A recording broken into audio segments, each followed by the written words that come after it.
So what's up, Heather? What's up, B? Well, we're here for our second installment of what we're calling Happy Wednesdays. Mm-hmm. These are episodes that are brought to us by Damien and Lydia at Happy Endings. If you want to see our first episode of that, click on the link right here. We discuss Widow Jane Lucky 13. That's right. It's some good stuff. It was very good. But anyways, this is all being loaned to us from the private collection of the owners of Happy Endings, and with some vision for us into our learning process. Right. Which, I mean, Damien's already been a huge part of our learning curve, Absolutely. but he's expanding our horizons. Yes. If you haven't checked out Happy Endings yet, you have got to go and see. They have a essentially unparalleled bourbon and whiskey in the selection. Southeast, they do. It's remarkable. And Damien knows everything about every one of those bottles, I swear. That is bizarre. So we're definitely going to include all their information in the episode notes, where they're located, links to their socials, all of that. And Happy's a great place also if you've got a date that doesn't necessarily like bourbon or whiskey, because extensive tequila collection, extensive beer collection. It's craft cocktails. Absolutely. And they're beers on draft and 4-packs for sale. Dog and kid friendly. It is. There it we is go. live music sometimes.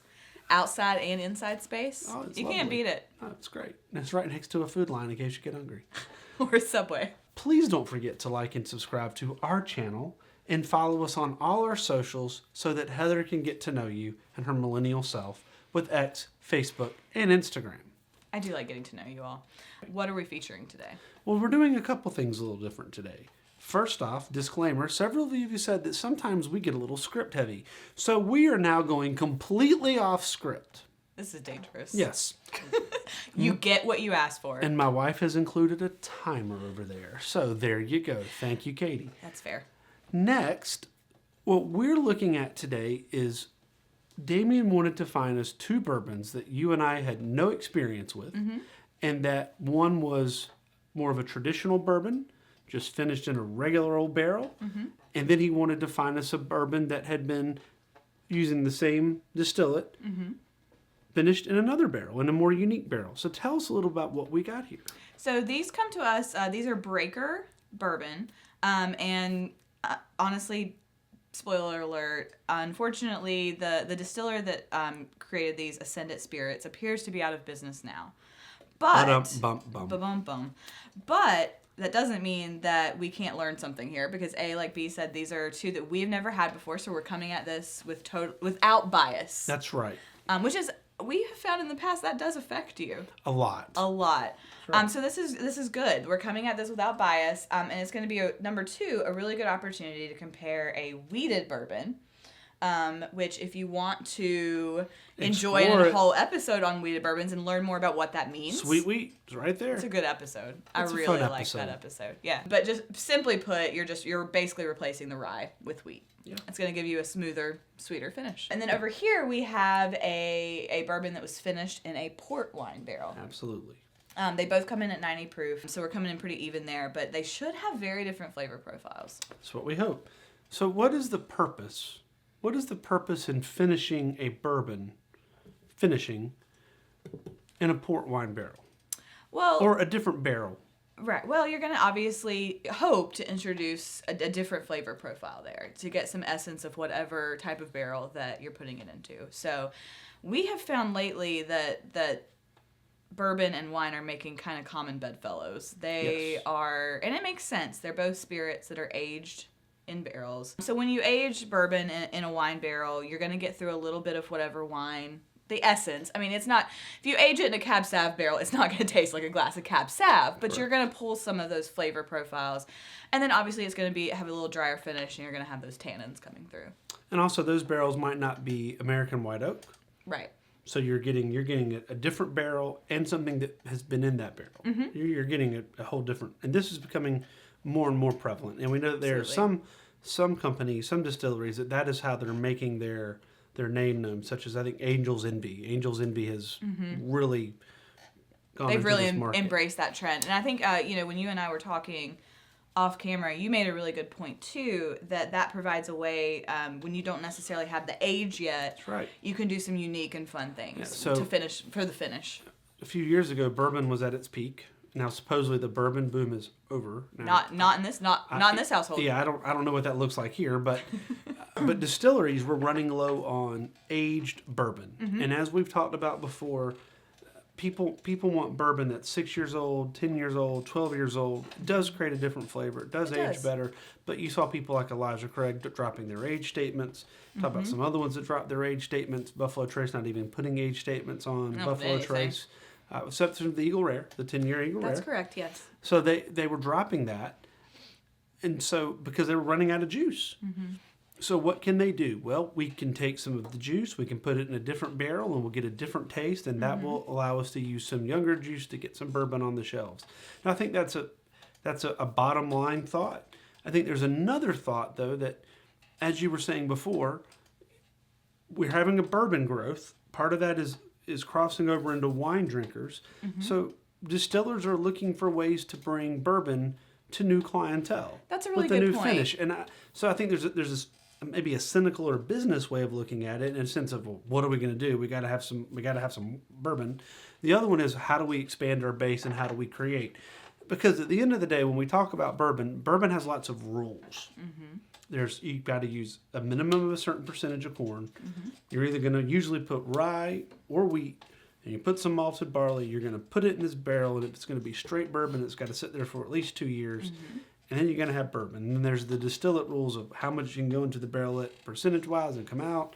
So it's got all these rules around it. So the only way to mess with it is, once it's already bourbon, what do you do with it? Age it longer or age it in something different. Yeah, put it in something different. So Yeah. I think that's how you expand and how you create your own niche in the market. Yeah, and like you said, that also is how you expand the mass appeal. And you bring people into the bourbon industry that maybe wouldn't have been previously. So this is the weeded first, and they tell us that what we should get and what we would expect to get in a weeded bourbon is caramel and vanilla. The finish to be smoother, sweeter. Obviously, we shouldn't taste rye. Right. But they do tell us there should be a little spice on the end, Little because pepper. we're still drinking bourbon. So let's give this a shot. And again, this is 90 proof, so not super high. I definitely get a sweet smell. That's very reminiscent of many of the weeded bourbons I've had. It's sweet. Nothing shocking. Nope. Little caramel. Not overwhelming caramel. Little vanilla. Well, I would say it's heavier on the vanilla than I the agree. caramel. Yeah, you got that. Do the side sniff. You like the side sniff? All right, let's get it. I think I look kind of spazzy when I do that. So now we're questioning if you normally look spazzy. If that's just your We're look. questioning it, or you're questioning it? I think you sound certain. I'm questioning it. You put the question forward. I see what they meant about the pepper. There is a pepper kick at the end. Yes. Sorry for the delay. My first sip and my second sip actually were a little different. Probably because I was trying to, think of something smart to say. I know it's hard for you. It is. I know. It's a little slow. It's not my favorite weeded bourbon I've ever had. But... No, there's not a lot of mouthfeel. Right. There's not a lot of mouthfeel. It's got an interesting side taste that I'm trying to identify that hits right after you take the sip that I can't quite identify, that I'm still working on.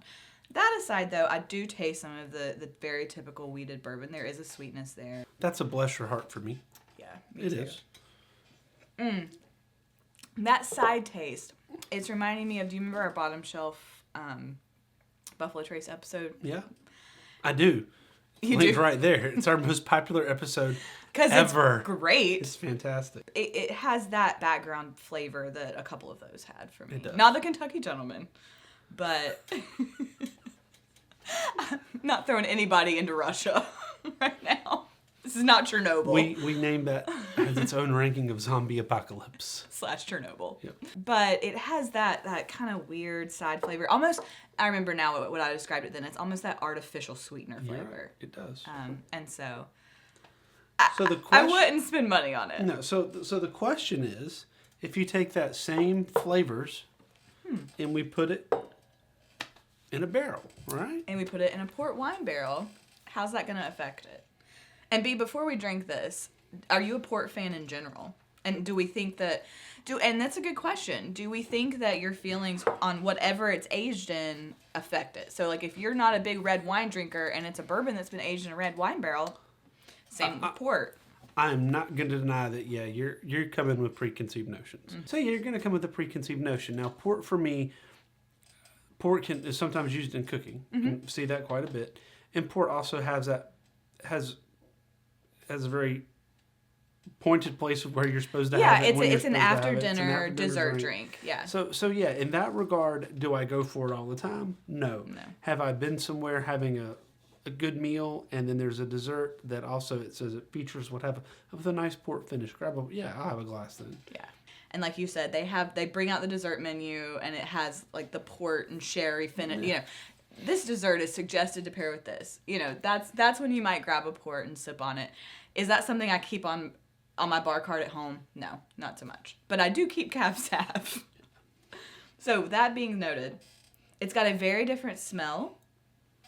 I'm going to use the word stronger, but I don't mean, I mean stronger, more pronounced. It has a little bit of a vodka smell to me. Vodka doesn't have a smell. The cheap stuff you drink in college does. Got a little aristocrat finish there. All right. I like the flavor of that better than I like the wheated. It certainly changes it. Ooh, you get a very, very strong dried or stewed fruit at the end. Very strong. The mouthfeel changes. That's the port. The mouthfeel changes. That tastes thinner. It tastes like the end flavor. Like, have you ever had like dried raisins or craisins? It gives me that flavor profile. Definitely craisins. A little plum. Not cherry. No. No, I'm not getting cherry. Dry raisins. Yes. With a little bit of plum on the finish. Yeah. In fact. Yeah. I don't get a lot, and this is going to sound weird, I don't get a lot up front. No. The flavors don't hit until later. Nope.